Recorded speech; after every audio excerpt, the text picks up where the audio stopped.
all of the time. So I thought I would put together a video to help you guys get started on your YouTube path if this is something that you have decided to do. And no, there is no special formula in here that you're going to shoot up and have PewDiePie numbers, but I am going to give you some insight, some steps, and some thoughts that maybe some of these other videos that have done this didn't quite touch on. And as we get started, in the comment section, let me know what your channel is all about. As this video goes out, I will be spending some time checking the channels that people put in the comment sections as well. I'm always looking for a cool new channel to watch. And so I present to you 10 steps on how to get to 1,000 subscribers on YouTube. Step number 1.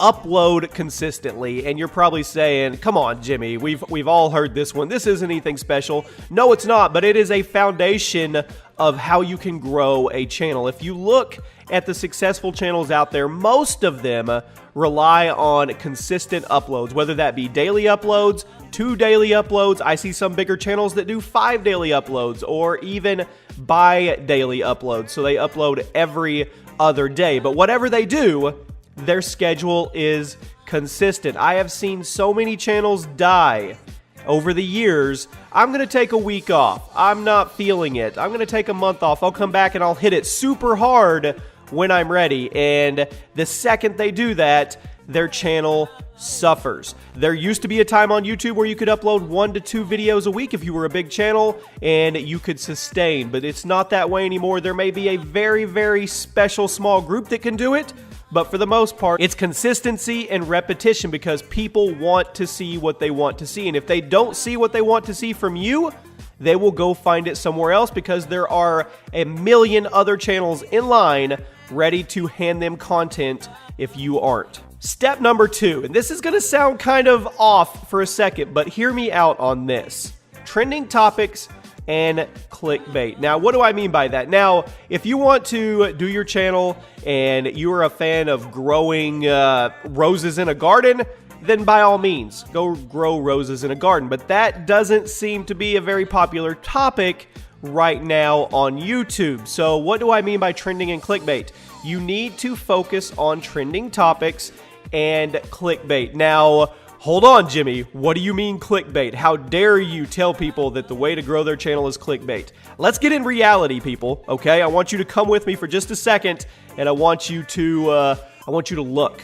All of the big channels have figured out ways to incentivize people to click on their videos. Now, I am not saying clickbait in the terms of lying about your content, but it is a special art when you can make your thumbnail and your title coexist with the content in the video and make people want to click on it. You want them to click on it. It's no different than when somebody goes to Walmart and they go to the checkout and all of those candy bars and packs of gum are lined there at a certain level. They paid somebody to study on what certain height level and where to put those within hand's reach because people are impulsive and they will buy it. It is no different than the YouTube sub box. People are impulsive. They will click on something that they feel they want to know what's actually going on with that story behind the thumbnail. So figure out how to involve your content with trending topics that people want to watch. Remember, you want to get to 1,000 subs. You need to be putting out content that is interesting to people, and you may have your special genre that you want to do, but you got to figure out a way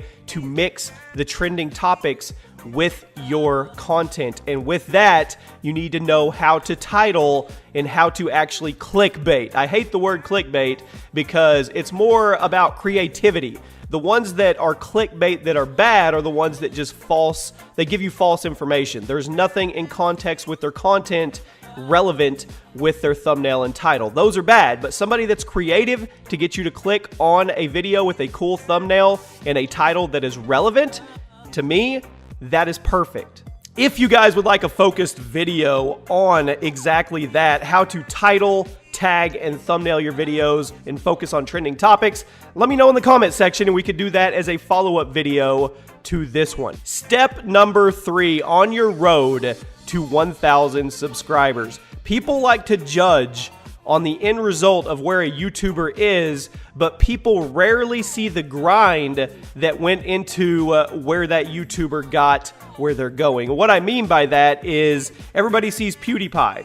or everybody sees KSI, or your favorite vlog channel, or Rooster Teeth, and people don't put that with all the hard work and the grinding that these channels did for years. Most of these big channels have been YouTubing for multiple years. We're talking over 5 years. Yes, there are some that hit lightning in a bottle and they go viral, but for the most part, your dedicated channels that are out there have been grinding for years, and people tend to forget that. So when you're looking up at all these massive channels, don't let it deter you. Don't let it bring you down. Remember, they were where you are at one point in their career. That is big. Mental focus is a huge part of this. You have to have clarity and you have to have consistency and not let anything affect you or bother you. All you can focus on is your reality, your little bubble of what you're doing with your YouTube. You can't judge you versus somebody else. Step number 4, and this goes without saying, everybody knows this, but I have to put it in there just in case there is somebody that isn't aware of it. Equipment.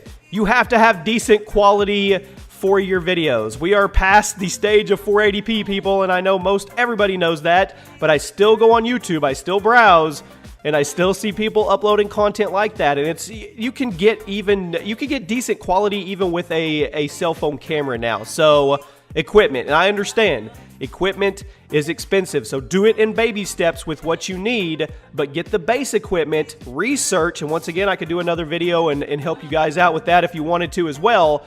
But there is equipment out there that is affordable. You don't have to go out and get the $1,000 mic that your favorite YouTuber has, or this amazing camera that this guy has. There is equipment out there that you can use that is affordable. So budget shop. There is nothing wrong with budget shopping. I know you want to have that gaming setup or that YouTube setup and let everybody see it, but that's for a different time. That's for down the road. Don't focus on that right now. Step number 5. There are no original ideas. Well, there may be occasionally, but they're very, very rare. Most ideas have been used and reused and rehashed and turned around and manipulated into something else, and that's okay. They aren't really around anymore because we're on the internet. We have access to everything, but it is okay for you to put your spin on a popular idea. There is nothing wrong with that. Forget all the people that say, oh, don't copy his content, or you're just doing what he did. If you see something fun like a top 10